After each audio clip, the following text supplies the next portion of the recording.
there folks, Sean here with Through My Lens, and today I'm coming to you with a knife review. Today we're going to be looking at this Hinderer XM-18 3.5 inch.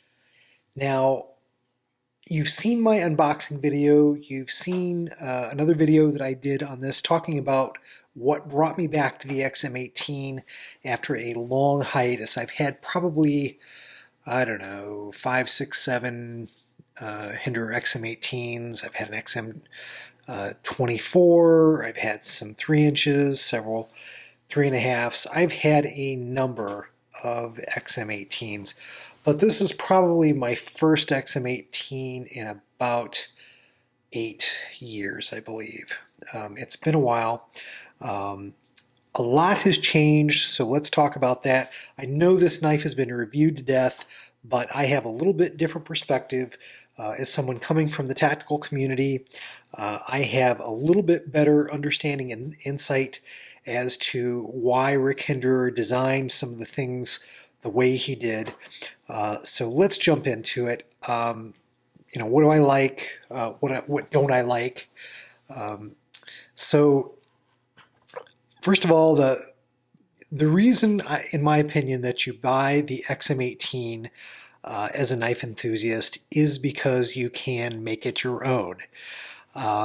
You will see that I have an accessory scale on here. I have the new blue-black scale, which I really like. I like that vibrant blue a lot. I've also put some anodized blue spacers in this. I've got an anodized blue lock bar limiter here. Give it a little touch of blue on the back. Beyond that, I don't think I'm going to do much. I want to be able to carry this and not worry about it. That's why I got the stonewash finish. I think it's a really nice finish for a knife that you're going to use. You can see it's got the same finish on the blade as well, and the blade's just not going to show a lot of use. So this is going to be a knife that I'm going to want to use.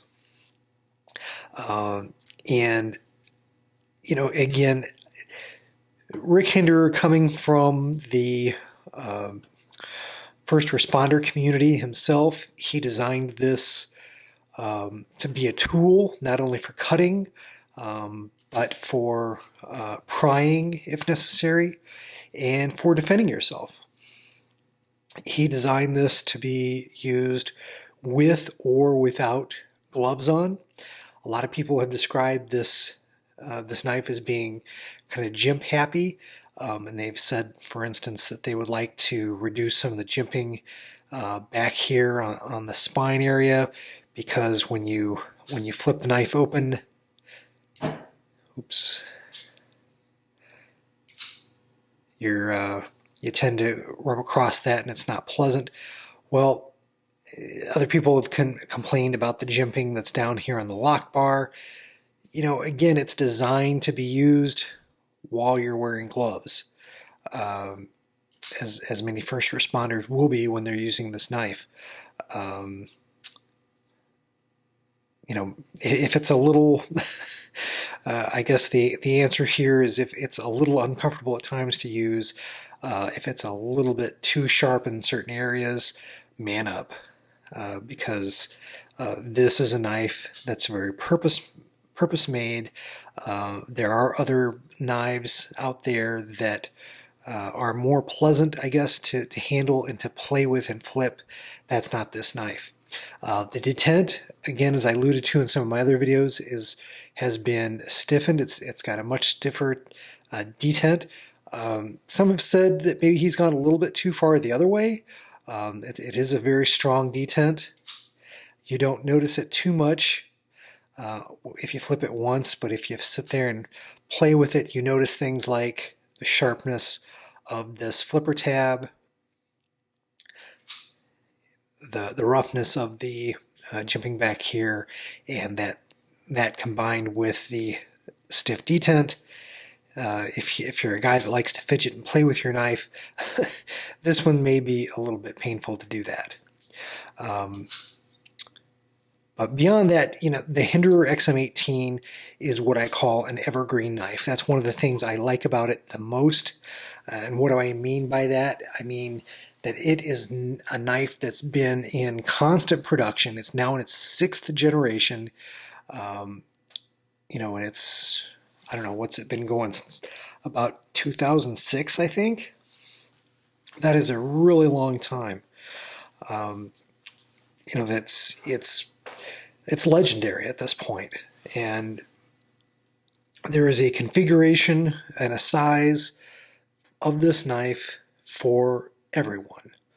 And again, the ability to make this yours for whatever your tastes are, whatever your purpose, is really what makes the knife so great. In the past, I've been critical of the detent. They fixed that. I've been critical of the blade steel.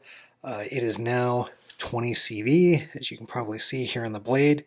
Another big reason why I like and wanted to get another XM-18 is because it is USA made. It is made here right in my own state of Ohio, and that means something to me. Zero Tolerance and the 0562, great knife, and I plan to compare it again to this 6th generation. You can tell this is a 6th gen.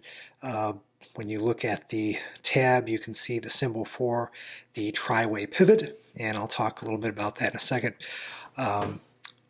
But Zero Tolerance, yes, their facility is here in the United States, but Zero Tolerance, a division of Kai is an overseas company. They're in Japan. A lot of the Kershaw knives are made in China as well. So, I always, a lot of people say that Zero Tolerance is a USA made knife. Kind of, yes. It is made here in the United States by USA workers, and for that reason, I don't necessarily have a problem buying the knives. But a knife, for whatever reason, is something that I really think you ought to buy US if at all possible. I've tried a number of Wiis and Civivis, and they just don't do it for me. And I think it's because they come from China. And I just would, in a knife, not every product I buy, I'm this way, but a knife I think is a uniquely American thing, particularly a tactical knife. So I tend to buy American made. The tri-way pivot, you can, this is really an innovation which you would think for as long as a pocket knife has been around, is there room to innovate? And Rick Hinderer has come up with a really impressive innovation here with the tri-way pivot. Pretty simple idea, and I think it's born out of his frustration, I know, trying to satisfy a customer base of such varied opinions and varied tastes. Some people want a phosphorus bronze pivot. Some people want a nylon washers. Some people want ball bearings. With the tri-way pivot, you can do all of those things. Whatever you want, again, you can make this knife your own. It comes from the factory with the bearings in there. I have kept that. That is what I prefer. It's got an amazing flipping action now. Probably not the best flipping action. I've got a couple other knives that I would put ahead of this. I probably prefer, just by a hair, the flipping action on the 0562 CF, but it has, really caught up. They're so close. I'm going to do a comparison between those, and I'll talk a little bit more about that when I do the comparison video. But this is among the nicest flipper knives that you can get, and there's just not a lot to not like here. I did get the in terms of the blade grind, I got the spear point. I like it better than the Spanto for my purposes. It's nice that there are such a variety of knives, of knife grinds out there. Again, another one of the things that's nice about the XM-18 is the variety and the ability to cater to a lot of different tastes. I think I would prefer a little bit more belly in the blade, and I know there's a few grinds out there that provide that, so I can see myself getting a different grind in the future. I don't know that I'm going to get a ton of XM-18s. I'm very, very happy with this one. With this configuration, it's really what I've been wanting for a lot of years in terms of an XM-18. And even when I had them before, because of the scarcity in the marketplace, I couldn't get that. And again, this is now a true evergreen product. It's not leaving the Hinderer catalog anytime soon. And the great thing about it is, in the last couple of years, you have been able to actually find them in stock at dealers wherever you want.